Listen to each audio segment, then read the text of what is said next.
Okay, today we have the topic non-parametric test. In the previous classes, we discussed the hypothesis test, which have made inferences about population parameters such as mean, variance, proportion etcetera. അവിടെ നമുക്കൊരു particular population ഉണ്ടായിരുന്നു. So അതിന് corresponding ആയിട്ടുള്ള parameter നമ്മൾ test ചെയ്യായിരുന്നു. അപ്പോൾ അവിടെ നമ്മൾ യൂസ് ചെയ്തിട്ടായിരുന്ന ടെസ്റ്റുകൾ എന്ന് പറഞ്ഞാൽ Z distribution, T distribution, F distribution ഒക്കെ ആയിരുന്നു. അവിടെ നമ്മൾ ഓരോ സാമ്പിൾസും drawn from the normal distribution അല്ലെങ്കിൽ നോർമൽ പോപ്പുലേഷൻ നമ്മൾ അവിടെ അസ്യൂം ചെയ്തിട്ടുണ്ടായിരുന്നു. അങ്ങനെ നമുക്കൊരു പോപ്പുലേഷൻ അസ്യൂം ചെയ്യാതെ നമ്മൾ നടത്തുന്ന ടെസ്റ്റുകൾ നമ്മൾ വിളിക്കുന്ന പേരാണ് the non parametric test. So in non-parametric test എന്ന ചാപ്റ്ററിൽ we have two topics, one sample test and several sample test. Today we are going to discuss about one sample test. So contrary to parametric test, non-parametric test do not make any restrictive assumptions about the shape of the population distribution. ഏത് population എന്ന് ഇവിടെ mention ചെയ്യേണ്ട ആവശ്യം ഇല്ല. The only requirement for this test to be applicable is that the population distribution should be continuous. Population distribution എന്തായാലും മതി, continuous ആകണം എന്ന് കണ്ടീഷൻ ഇവിടെ മസ്റ്റാണ്. Okay, these are known as distribution free test or more commonly non-parametric test. ഇവിടെ നമുക്ക് ഏത് ഡിസ്ട്രിബ്യൂഷനാണെന്ന് mention ചെയ്യേണ്ട ആവശ്യമില്ല. സോ ഇത് നമ്മൾ ഡിസ്ട്രിബ്യൂഷൻ ഫ്രീ ടെസ്റ്റ് എന്നോ നോൺ പാരാമെട്രിക് ടെസ്റ്റ് എന്നാണ് വിളിക്കാറ്. The hypothesis of non-parametric tests are concerned with something other than the value of the population parameter. A large variety of such tests have been devised in the recent past, namely chi-square test, sign test, Wilcoxon signed rank test, Mann-Whitney U test and Crystal Vallis test, etc. ഇതിൽ നമ്മൾ കൈസ്കോർ test നമ്മുടെ previous ക്ലാസ്സിൽ നമ്മൾ പറഞ്ഞിട്ടുണ്ടായിരുന്നു. So ഇവിടെ നമുക്ക് mainly discuss ചെയ്യാൻ പോകുന്നത് ബാക്കിയുള്ള ടെസ്റ്റുകളൊക്കെയാണ്. So next we have advantages of non parametric method. Non parametric method use ചെയ്യുന്നതിനുള്ള നമുക്കുണ്ടാകുന്ന അഡ്വാൻറ്റേജ് എന്തൊക്കെയാണ്? They do not require the assumptions that the population distribution in the shape of a normal curve or any other specific shape. ഒരു ഇന്ന shape അല്ലെങ്കിൽ ഒരു ഇന്ന പോപ്പുലേഷനിൽ നമുക്ക് assumption നടത്തേണ്ട ആവശ്യം ഇല്ല. They are easier to do and to understand. പെട്ടെന്ന് നമുക്ക് ഈസി ആയിട്ട് നമുക്ക് ചെയ്യാൻ പറ്റുന്നതാണ്, അതുപോലെ തന്നെ അണ്ടർസ്റ്റാൻഡബിൾ ആണ്. Okay, third one, sometimes even formal ordering or ranking is not required. നമുക്ക് ഫോർമലായിട്ട് റാങ്കിങ്ങോ അല്ലെങ്കിൽ ഓർഡറിങ്ങോ ഒന്നും ആവശ്യമില്ല നോൺ പാരാമെട്രിക് മെത്തേഡിൽ. which has some limitations. That is the first one, they ignore a certain amount of information. Certain amount of information എന്ത് ചെയ്യും, ഇത് ഇഗ്നോർ ചെയ്യുന്നുണ്ട്. They are often not as efficient or sharp as parametric tests. Parametric ടെസ്റ്റിന് അത്ര എഫിഷ്യൻറ്റോ അല്ലെങ്കിൽ ഷാർപ്പായിട്ട് നമുക്ക് അതിൻ്റെ hypothesis നമുക്ക് കൺക്ലൂഷൻ പറയാൻ പറ്റില്ല. Some of the typical situations for using non parametric test. അത് നോൺ പാരാമെട്രിക് ടെസ്റ്റ് നമ്മൾ എവിടെയൊക്കെയാണ് യൂസ് ചെയ്യുന്നുള്ള കൺസെപ്റ്റ് കുറച്ച് സാധനങ്ങളാണ്. In a consumer behaviour survey for a new package design, the responses are not likely to be normally distributed by clustering around two extreme position with a very few respondent given a neutral respond to the package design. അത് രണ്ട് സാധനങ്ങൾ compare ചെയ്യാൻ വേണ്ടിയിട്ടാണ് നമ്മൾ mainly use ചെയ്യുന്നത്. Sometimes a response to a questions are given in terms of names which cannot be treated as numbers. Nominal data can be analyse only by non parametric test. Nominal datas test ആണ് നമുക്ക് parametric ടെസ്റ്റാണ്, non parametric ടെസ്റ്റാണ് use ചെയ്യുക. അങ്ങനെ etcetera കുറച്ച് കേസസിലാണ് നമ്മൾ non parametric test use ചെയ്യാം.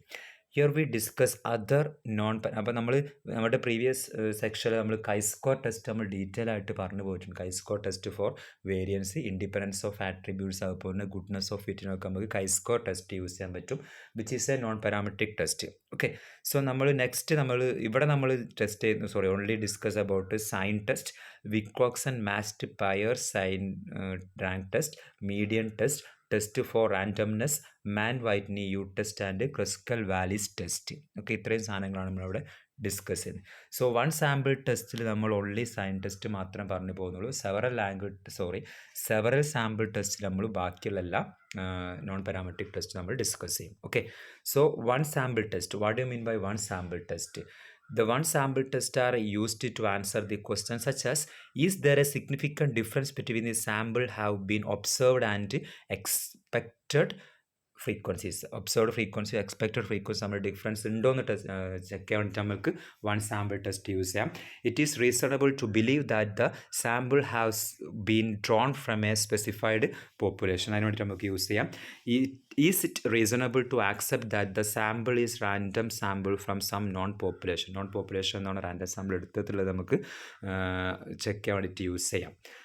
Tests which are used to obtain answers to the above questions are classified as tests for goodness of fit നമ്മൾ വിളിക്കാം. സോ വൺ സാമ്പിൾ ടെസ്റ്റിലുള്ള സൈൻ ടെസ്റ്റ് എന്താണെന്നാണ് നമ്മൾ നെക്സ്റ്റ് ഡിസ്കസ് ചെയ്യാൻ പോകുന്നത്. The one sample sign test is applicable when samples is taken from a continuous symmetrical population. നമ്മൾ പറഞ്ഞു non parametric ടെസ്റ്റിൽ എന്ന് പറഞ്ഞാൽ എന്തായിരുന്നു, ഓൺലി പോപ്പുലേഷൻ കണ്ടിന്യൂസ് ആണെന്നുള്ള കൺസെപ്റ്റ് മാത്രമേ ഇമ്പോർട്ടൻ്റ് ആണ്, അല്ലാതെ അത് ഇന്ന പോപ്പുലേഷൻ എന്നുള്ള അസംഷൻ നമുക്ക് ആവശ്യമില്ല. In this case the probability that the sample value is less than mean and the probability that a sample value is greater than means are both 1/2. അതായത് നമ്മളുടെ മീനിനേക്കാളും പ്രോബബിലിറ്റി ലെസ് ദാൻ ഉള്ളതിനും മീനിനേക്കാളും value less than ഉള്ളതും greater than രണ്ടിൻ്റെയും probability നമ്മൾ 1/2 ആണ് എടുക്കാറുള്ളത്. Suppose we are testing our null hypothesis H naught mu equal to mu naught against a suitable alternative hypothesis by using a sample of size n. The procedure adopted in this sign test is very simple. Each sample value greater than mu naught is replaced by a plus sign and each sample value less than mu naught is replaced by a negative sign. അതായത് നമ്മുടെ sample മീനേക്കാളും mu naught-നേക്കാളും greater than വരുന്ന values നമ്മൾ plus sine ഇട്ട് കൊടുക്കും, less than ഉള്ള values നമ്മൾ എന്ത് ചെയ്യും, നെഗറ്റീവ് സൈൻ ഇട്ട് കൊടുക്കും. We then test null hypothesis that these plus and minus signs are the values of random variable having a binomial distribution with p equal to 1/2. നമ്മൾ ആ പ്ലസ് സൈൻ്റെ മൈനസ് സൈനിനെ വെച്ചിട്ടാണ് നമ്മളിവിടെ ടെസ്റ്റ് ചെയ്യാൻ പോകുന്നത്. ബൈനോമിയൽ ഡിസ്ട്രിബ്യൂഷൻ നമ്മൾ choose ചെയ്യുന്ന with probability of success p equal to 1/2 നമ്മൾ choose ചെയ്യും. In case any sample value is found to be equal to mu naught, mu naught-ന് ഈക്വൽ ആയിട്ട് വരുന്ന ഏതെങ്കിലും സാമ്പിൾ വാല്യൂ ഉണ്ടെങ്കിൽ എന്ത് ചെയ്യണം, നമ്മൾ ആ സാമ്പിൾ വാല്യൂ ഇവിടെ നിന്ന് ഒമിറ്റ് ചെയ്യണം. അപ്പോൾ സാമ്പിൾ സൈസും നമ്മൾ എന്ത് ചെയ്യണം, ഒന്ന് കുറക്കണം. For a small sample the test is performed by putting the binomial probabilities. For a large sample, the normal distribution is used as a approximate in the binomial distribution. Small sample size ആണെങ്കിൽ നമ്മൾ എന്ത് ചെയ്യും, binomial distribution use ചെയ്യും. Large sample size ആകുമ്പോൾ normal distribution, standard normal distribution, set ടെസ്റ്റാണ് നമ്മൾ use ചെയ്യാം. ഒരു ക്വസ്റ്റ്യൻ നോക്കാം.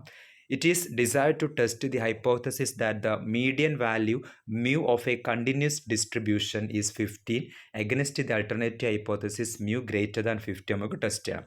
20 observations were taken and the following results were obtained. നമുക്ക് വാല്യൂസ് തന്നിട്ടുണ്ട് 17, 18 etc. You may use alpha equal to 0.05 as level of significance. നമുക്ക് use ചെയ്യാൻ വേണ്ടിയിട്ട്. സോ നമുക്കതിൻ്റെ ടെസ്റ്റ് ചെയ്യാൻ വേണ്ടിയിട്ടുള്ള എത്രയാണ് എന്ത്, it is decide to test the hypothesis that the median value mu of a continuous distribution is 15 against the alternative hypothesis mu greater than 50 നമുക്ക് test ചെയ്യണം. സോ നമ്മൾ എന്ത് ചെയ്യണം, 15-നേക്കാളും മുകളിലുള്ള എല്ലാ വാല്യൂസിനും പ്ലസ് സൈൻ കൊടുക്കുക, 15-നേക്കാളും ചെറിയ വാല്യൂസിനൊക്കെ നെഗറ്റീവ് സൈൻസ് കൊടുക്കുക. സോ 17 എന്ത് ചെയ്യണം, പ്ലസ് കൊടുക്കണം, 18 പ്ലസ് കൊടുക്കണം, 16 പ്ലസ് കൊടുക്കണം, 16 പ്ലസ് കൊടുക്കണം, 17 പ്ലസ് കൊടുക്കണം, 14 എന്ത് ചെയ്യണം, നെഗറ്റീവ് സൈൻ കൊടുക്കണം, 13 നെഗറ്റീവ് സൈൻ കൊടുക്കണം, 15 ഉണ്ടെങ്കിൽ അതിന് നമ്മൾ 0 ആയിട്ടാണ് കൺസിഡർ ചെയ്യാം. ഓക്കെ, ഒമിറ്റ് ചെയ്യാൻ വേണ്ടിയിട്ട്.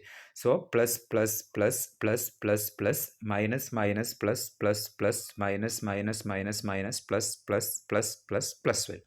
അതായത് 15 എബവ് ഉള്ളതിനൊക്കെ പ്ലസ് സൈനും 15 താഴെയുള്ളതിനൊക്കെ നെഗറ്റീവ് സൈനും. സോ നമ്മൾ എന്ത് ചെയ്യുക, ടോട്ടൽ എത്ര പ്ലസ് സൈനും ടോട്ടൽ എത്ര നെഗറ്റീവ് സൈനും നോക്കണം. Now the question whether 14 plus sine observed in 20 trials. So hypothesis p equal to 1/2 or the alternative hypothesis p greater than 1/2 നമ്മൾ ടെസ്റ്റ് ചെയ്യാൻ പോകുന്നത്. We can find that for n equal to 20, p equal to 1/2, the probability of 14 or more success is 0.05, and since this is less than or equal to alpha equal to 0.05-നേക്കാളും less than ആണ്, so we reject the null hypothesis. നമ്മുടെ null hypothesis നമ്മൾ reject ചെയ്യും. Okay, therefore the median value of the distribution is greater than 15.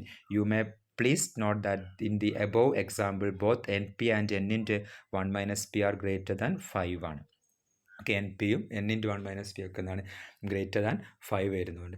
Therefore we would have used normal approximation to binomial distribution ഓക്കെ, next നമുക്കൊരു example നോക്കാം.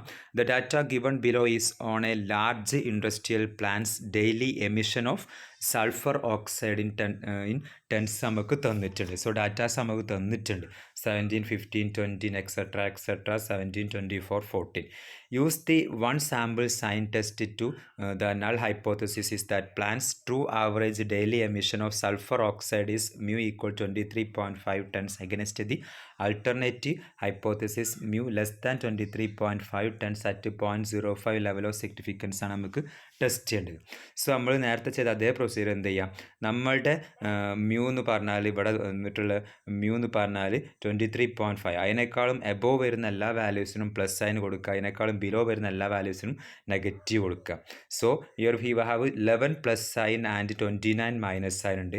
So we have to test H0 P equal to 1/2 against H1 P less than 1/2 നമ്മൾ test ചെയ്യണം. Here x is equal to 11 plus sign ഉണ്ട് and n equal total 14 observation P equal to 1/2. ഇവിടെ large സാമ്പിളാണ്. So നമ്മൾ normal distribution Z ആണ് യൂസ് ചെയ്യുക. Z equal to x minus NP by root of NP into 1 minus P ആണ്. So നേരെ value substitute ചെയ്യുക. 11 minus 40 into 1/2 divided by root of 14 into 1/2 into 1/2, that's equal to minus 2.8 നമുക്ക് കിട്ടും. And corresponding table value for alpha equal 0.05 corresponding ആ table value നമുക്ക് കിട്ടും 1.645. Mod Z equal 2.8 ആണ്, അത് 1.645നേക്കാളും ഗ്രേറ്റർ ആണ്. So which is in the critical region. So H0 നമ്മൾ എന്ത് ചെയ്യണം, റിജക്റ്റ് ചെയ്യണം. That is the plants true average daily true average daily emission of sulfur oxide is less than 23.5 tons നമുക്ക് conclude ചെയ്യാൻ പറ്റും. ഓക്കെ, അപ്പോൾ one sample ടെസ്റ്റിൽ നമ്മൾ മെയിൻലി സൈൻ ടെസ്റ്റ് മാത്രമേ ഇവിടെ ഡിസ്കസ് ചെയ്യുന്നുള്ളൂ. സെവറൽ സാമ്പിൾ ടെസ്റ്റിലാണ് നമ്മൾ എന്ത് ചെയ്യുന്നത്, നമ്മളുടെ ബാക്കിയുള്ള നോൺ പാരാമെട്രിക് ടെസ്റ്റുകളൊക്കെ ഡിസ്കസ് ചെയ്യുന്നത്. ഓക്കെ, സോ ജസ്റ്റ് എന്താണ് സൈൻ ടെസ്റ്റ് എന്നുള്ള കൺസെപ്റ്റ് മാത്രം നോക്കി പോവാം.